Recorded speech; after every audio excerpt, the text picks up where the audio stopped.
Sabi nga sa Philippians 4:13, I can do all things through Christ gives me strength. So, ano pa hinihintay mo? Ang lakas mo ay nanggagaling sa Diyos, kaya you can do it better. Huwag kayong mahihiya. Gawin ang mga bagay na ikabubuti mo sa iyong kabuhayan at sa iyong buhay. So, do it! And let's go. And God always guide you.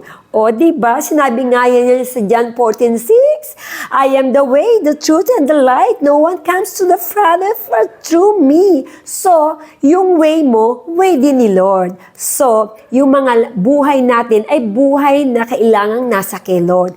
Kasi nga, siya yung tunay na way. Siya yung daan. So, wala na ibang dadaanan ha. Huwag na kayong paliko-liko dyan. Straight ahead, look into Jesus, only the finisher in our faith.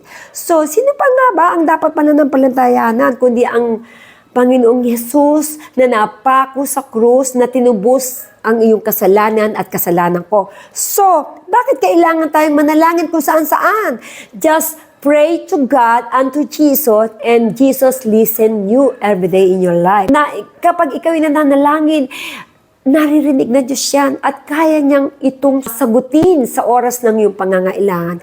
Eka nga, anumang ang bagay na planuhin natin sa buhay, ay siya pa rin ang magpapatupad. Kaya nga sinabi niya sa Jeremiah 29 verse 11, di ba?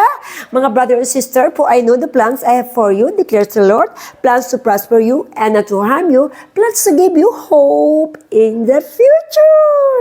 So, ang plano ng Diyos sa buhay mo at buhay ko ay napaka-amazing because God is really amazing God and God is really amazing one. Walang ibang number one kundi ang ating Panginoong Hesus na lumikha sa atin at nagmahal sa atin. So, love you all. Bye-bye.